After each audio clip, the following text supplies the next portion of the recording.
The impossible return commander James Park stood on the bridge of the patrol vessel Horizon Guard, watching the endless expanse of space through the main viewport. The outer rim patrol route was usually quiet, almost boring. Most days, they would scan empty sectors, check on automated mining stations, and file routine reports. But today felt different. The quantum sensors had been acting strange all morning, picking up energy readings that made no sense. "Commander, you need to see this," called out Lieutenant Sarah Kim from the sensor station. Her voice carried an urgency that made James turn immediately. Sarah was one of the best sensor operators in the fleet, and she never got excited about false readings. James walked over to her station, noting the concerned expressions on the faces of his crew. The bridge was small and cramped, typical of a patrol vessel, but these people had worked together for 3 years. They knew each other's moods and reactions better than their own families. "What are we looking at?" James asked, studying the display screen filled with swirling energy patterns. "Sir, I'm detecting a massive quantum signature about 2 million kilometers off our starboard bow. The energy levels are unlike anything I've ever seen.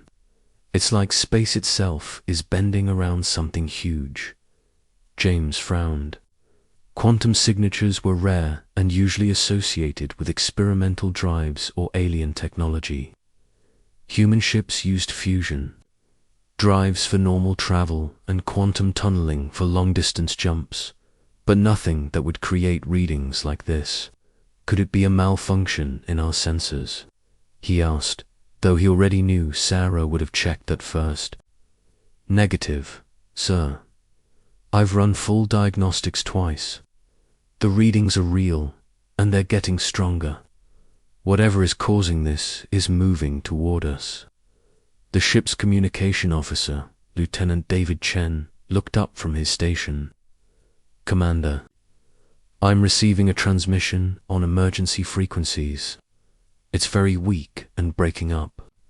"Put it through," James ordered. The speakers crackled with static. Then a voice emerged, distant and distorted. "This is Captain Marcus Chen of the Earth vessel Quantum Wanderer. We are requesting immediate assistance and clearance for approach to Earth space." The bridge fell silent. James felt his blood run cold. Everyone in the fleet knew about the Quantum Wanderer. It was part of Earth's dark history, a cautionary tale told to every new recruit. "That's impossible," whispered Sarah. "The Quantum Wanderer disappeared 50 years ago." James remembered the story from his academy days. The Quantum Wanderer had been humanity's first experimental quantum drive vessel, launched in 2107 with a crew of 200 scientists and explorers. During their maiden voyage to the Kepler system, something had gone wrong with the quantum drive. The ship had simply vanished, leaving behind only a brief energy signature and unanswered questions. "David, verify that transmission. Run it through voice analysis and check it against fleet records." "Already on it, sir."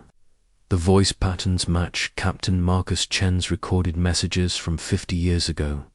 But that's impossible. Even if he survived, he'd be over 120 years old now. James stared at the communication panel, his mind racing. Dead men didn't send radio messages, and lost ships didn't return after 5 decades. Yet the quantum readings were real, and the voice was unmistakably human. "Sarah, what's the status of that energy signature?" "It's stabilizing, sir. Something big is about to come out of quantum fold." The main viewport suddenly filled with brilliant blue light. The energy readings spiked so high that Sarah had to adjust her instruments to prevent damage. When the light faded, a ship hung in space before them, and James felt his jaw drop. The Quantum Wanderer was there, but it looked nothing like the historical records. The original ship had been a sleek, functional vessel built for exploration. This ship was something else entirely. Its hull seemed to shimmer with internal light, and strange geometric patterns ran along its surface. Energy flowed across the hull like liquid lightning, and the ship's very presence seemed to bend space around it. "My God," breathed David. "What happened to them?" Before James could respond, the communication system activated again. This time, the voice was clear and strong. "Patrol vessel, Horizon Guard. This is Captain Marcus Chen. We have returned from our journey through quantum space. We need to speak with Earth Command immediately. What we've learned will change everything." James activated the ship's recording systems. Whatever was about to happen, Earth Command would need every detail. "Captain Chen, this is Commander James Park of the Horizon Guard. We've been ordered to escort you to Earth space.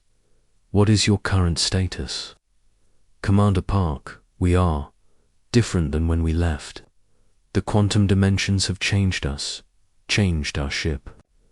We bring gifts that humanity has never imagined, but also warnings of dangers that are coming." The quantum wanderer began to move, and its method of propulsion defied everything James knew about physics. It didn't fire engines or manipulate gravity.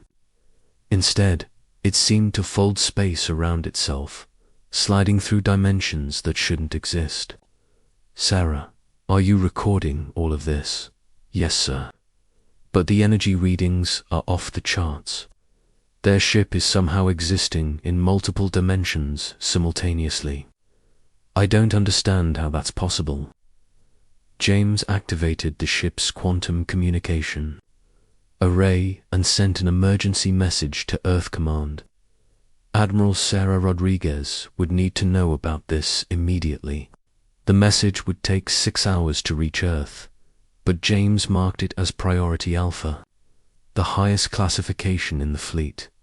While they waited for a response, James studied the quantum wanderer through the ship's telescopes. The closer he looked, the more impossible it became.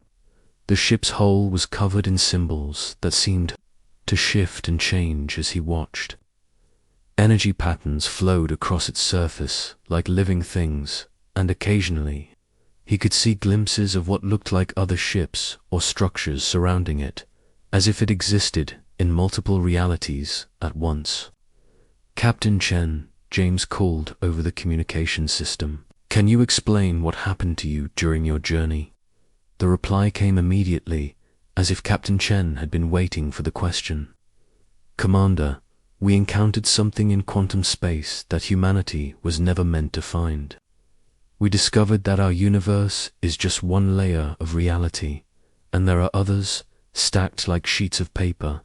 We learned to move between these layers, to exist in multiple dimensions at once.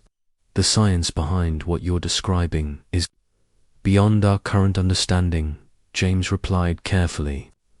"I know how it sounds, Commander, but we're not the same humans who left Earth 50 years ago. We've evolved, learned, become something more, and we're not alone. There are others in the quantum dimensions, ancient beings who have been watching humanity for millennia." James felt a chill run down his spine. What kind of beings? Some are friendly, curious about our potential. Others see us as a threat that must be eliminated. Our return to normal space has sent ripples through the quantum dimensions. They know we're back, and they're coming. The long-range sensors suddenly activated, detecting multiple energy signatures approaching from deep space. These weren't human ships, and they weren't moving through normal space. They were using quantum drives, but their technology was different, alien, and incredibly advanced. "Commander," Sarah called out, her voice tight with fear, "I'm detecting at least 20 vessels approaching our position. They're using quantum fold technology, but it's not like anything we've seen before. James looked at the tactical display. The approaching ships were massive, each one easily 3 times the size of the Horizon Guard. Their energy signatures were unlike anything in the fleet database, and they were moving fast, too fast for human vessels to intercept. Captain Chen, are these the beings you mentioned? Yes, Commander. They call themselves the Quantum Collective. They believe that any species that masters quantum technology must be destroyed before they can threaten the stability of the dimensional layers. James felt his hands shake as he realized the implications. Humanity had just gained incredible new technology, but it had also painted a target on every human world. How long do we have? They'll be here in less than an hour. But Commander, we didn't return empty-handed. The Quantum Wanderer has been modified with technology that can defend against their attacks. We can create quantum barriers, fold space around entire planets, and move through dimensions they can't access. The communication system crackled with an incoming message from Earth Command. Admiral Rodriguez's voice filled the bridge. All ships, this is Admiral Rodriguez. We've received Commander Park's report. The entire fleet is being mobilized. Whatever is coming, we'll face it together. James looked at his crew, these brave people who had signed up for routine patrol duties and found themselves at the center of humanity's greatest crisis. All hands, prepare for combat. We're about to face an enemy unlike anything we've encountered before. Through the viewport, he could see the Quantum Wanderer beginning to transform. Its hull opened like a flower, revealing weapon systems that seemed to channel raw quantum energy.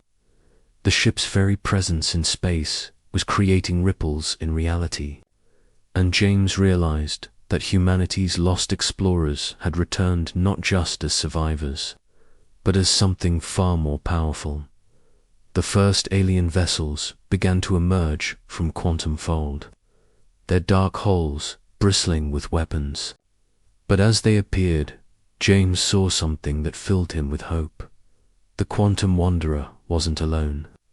Other ships were materializing around it, vessels that looked human but had been changed by their journey through quantum space. Captain Chen, James called out, how many ships returned with you? All of them, Commander. Every human vessel that was ever lost in quantum space. We found them all, and we brought them home. The battle for humanity's future was about to begin. Asterisk.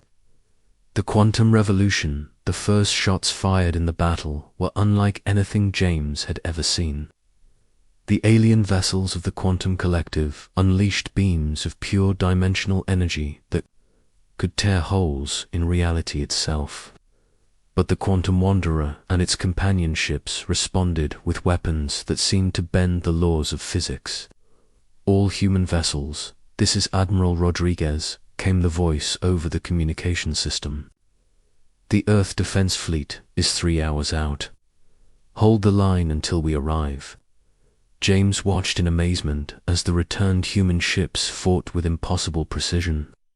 They didn't just dodge the alien attacks, they seemed to know where the shots would be before they were fired. The Quantum Wanderer folded space around itself, causing enemy beams to curve away harmlessly. Commander, Sarah called out, I'm detecting massive energy buildups in the alien vessels. They're preparing for a coordinated attack. Captain Chen's voice filled the bridge. Commander Park, we need your ship to evacuate to safe distance. What we're about to do will create quantum shockwaves that could damage your vessel. James looked at his crew. They were scared, but they were also determined. These people had joined the fleet to protect humanity, and they wouldn't run when the stakes were this high. Negative, Captain Chen. We're staying to help however we can. Very well. But keep your quantum shields at maximum power. James didn't even know his ship had quantum shields, but Sarah was already working at her station. "Sir, I'm detecting new systems online. It's like our ship is being upgraded in real time." The quantum wanderer began to glow with brilliant light. Energy flowed across its hull in patterns that hurt to look at directly. Then, impossibly, the ship began to split into multiple versions of itself, each one existing in a different dimensional layer, but all working together. "What are they doing?" David whispered. Captain Chen's voice provided the answer. "We're creating a quantum barrier around Earth's space. The collective can't destroy what they can't reach." The alien ships opened fire with everything they had. Beams of dimensional energy lanced through space, each one capable of destroying a planet. But as they struck the barrier created by the returned human vessels, the attacks simply vanished, absorbed into the quantum dimensions. "Impossible," came a new voice over the communication system. It was cold, mechanical, and definitely not human. Humans cannot possess such technology. "We will increase our assault." More alien vessels began to emerge from quantum fold. James counted over 100 now, each one massive and bristling with weapons. The quantum collective had brought a fleet capable of destroying entire star systems. But the returned human ships were not intimidated. Led by the quantum wanderer, they began to spread out, creating a protective net around Earth's space. Each ship seemed to exist in multiple dimensions simultaneously, making them nearly impossible to target. "Commander," Sarah reported, "I'm detecting the Earth Defense Fleet approaching. Admiral Rodriguez is leading them personally." James smiled. Admiral Rodriguez had been his instructor at the academy, and she was one of the finest military minds in human history. If anyone could coordinate a defense against impossible odds, it was her. The flagship Terra Nova emerged from Quantum Tunnel with the entire Earth Defense Fleet behind it. 200 ships, representing every human colony and outpost, had come to defend their homeworld. It was the largest human fleet ever assembled. "All vessels, this is Admiral Rodriguez. We stand united against this threat. The returned ships have given us technology beyond our wildest dreams, but it means nothing if we don't have the courage to use it." The Admiral's words rang true. James could see that every human ship in the fleet was being upgraded with quantum technology. Weapons that could strike across dimensional barriers, shields that could deflect attacks from multiple realities, and drives that could move through space-time itself. "Commander Park," Captain Chen called out, "we need your ship to coordinate with the fleet. Your crew has natural quantum sensitivity that makes you ideal for this role." James felt pride swell in his chest. His small patrol vessel was being asked to help coordinate the defense of humanity. "We're ready, Captain." The battle that followed was unlike anything in human history. The quantum collective had superior numbers and technology that had been perfected over millions of years. But humanity had something the aliens didn't understand: the ability to adapt, to learn, and to grow stronger in the face of impossible. Challenges. Dr. Elena Vasquez, the fleet's chief scientist, had been studying the quantum technology since the first reports arrived. Her voice crackled over the communication system. "All ships, I've discovered something about the collective's technology. They're dependent on quantum stability. If we can create enough dimensional chaos, we can disrupt their entire fleet." "What kind of chaos?" Admiral Rodriguez asked. "The returned ships need to synchronize their quantum signatures and create a cascade effect. It will be dangerous, but it could collapse the collective's ability to maintain coherence in our reality." James watched as the Quantum Wanderer began to coordinate with the other returned vessels. They formed a complex pattern in space, each ship pulsing with energy in perfect synchronization. The quantum barrier around Earth's space began to fluctuate, creating ripples in reality itself. The effect on the collective's fleet was immediate. Their ships began to flicker in and out of existence, their weapons losing coherence. The mechanical voice returned, now filled with something that sounded like panic, dimensional integrity failing. The humans have achieved quantum resonance. This is not possible, actually, Captain Chen replied. It's very possible. You see, you've been thinking of quantum dimensions as separate layers, but humans have learned to see them as part of a unified whole. We don't just exist in multiple dimensions, we unite them. The battle turned in that moment. The collective's ships, designed to dominate individual dimensional layers, found themselves unable to cope with humanity's integrated approach. Human vessels began to appear inside the alien fleet, striking from dimensions the collective couldn't access, but the victory came at a cost. The quantum cascade was putting enormous strain on the returned ships. James watched as the Quantum Wanderer began to flicker, its hull showing signs of dimensional stress. Captain Chen, your ship is breaking apart, James called out. We know, Commander, but this is why we returned. We've been preparing for this moment for 50 years. The Quantum Wanderer and the other returned ships are designed to sacrifice themselves to give humanity the quantum technology it needs to survive. James felt a moment of profound sadness. These brave explorers had spent decades in quantum space, learning and growing, only to return home to die in humanity's defense. There has to be another way. There is, Captain Chen replied, but it requires all of humanity to work together. Every ship, every colony, every human being must contribute their quantum signature to the cascade. We can create a permanent barrier around human space, but only if we're united. Admiral Rodriguez's voice filled the communication system. All human vessels, all colonies, all stations. This is Admiral Rodriguez. We need everyone to synchronize their quantum signatures with their returned ships. Follow the pattern they're broadcasting.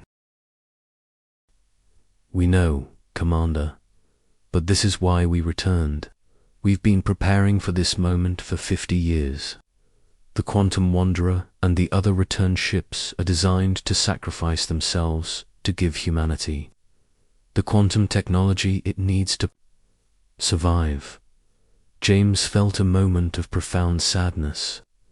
These brave explorers had spent decades in quantum space, learning and growing, only to return home to die in humanity's defense. There has to be another way. There is, Captain Chen replied, but it requires all of humanity to work together. Every ship, every colony, every human being must contribute their quantum signature to the cascade.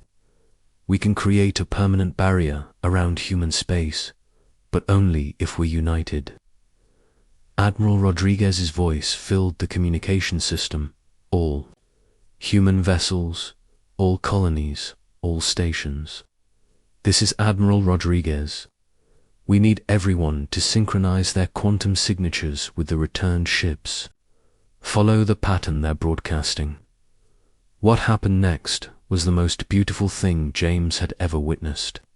Across human space, from the smallest mining station to the largest colony ship, every human installation began to pulse with quantum energy. The cascade effect grew stronger, creating a wave of dimensional stability that spread outward from Earth. The collective's remaining ships tried to retreat, but found themselves trapped in the quantum cascade. Their mechanical voices filled the communication channels. Humans have achieved quantum unity. This was not predicted. We must withdraw to the deep dimensions. As the alien fleet vanished into quantum fold, James realized that humanity had won. More than just a battle, they had gained access to technology that would transform their entire civilization. The returned ships had given them the ability to explore not just space, but the quantum dimensions themselves. "Commander Park, Captain," Chen called out, his voice growing weak as the quantum wanderer began its final transformation. "Take care of our people. The quantum dimensions are full of wonders, but also dangers. Humanity must be ready." "We will be," James promised. "Your sacrifice won't be forgotten." The quantum wanderer and its companion ships completed their transformation, becoming part of the quantum barrier around human space. They were no longer separate vessels, but part of a living network that would protect humanity for generations to come. Admiral Rodriguez's voice carried pride and determination. "All vessels, this is Admiral Rodriguez. Today, humanity has taken its place among the quantum civilizations. We have faced extinction and emerged stronger. The age of human expansion into the quantum dimensions begins now." James looked at his crew, these ordinary people who had witnessed extraordinary events. They had started the day as routine patrol officers and ended it as guardians of humanity's quantum future. The Horizon Guard might be just a small patrol vessel, but it had played its part in the greatest victory in human history. As the fleet began to reorganize and the quantum barrier settled into stability, James realized that this was just the beginning. The returned ships had given humanity the tools to explore infinite realities, but it would be up to future generations to use those tools wisely. The quantum collective had retreated, but they would return. Other alien species would test humanity's new defenses, and somewhere in the quantum dimensions, new challenges and opportunities waited to be discovered. But James was confident that humanity would be ready. They had proven that when faced with impossible odds, humans didn't just survive, they evolved. They adapted, they learned, and they emerged stronger than ever before. The quantum wanderer had returned home, and in doing so, had given humanity the galaxy, *.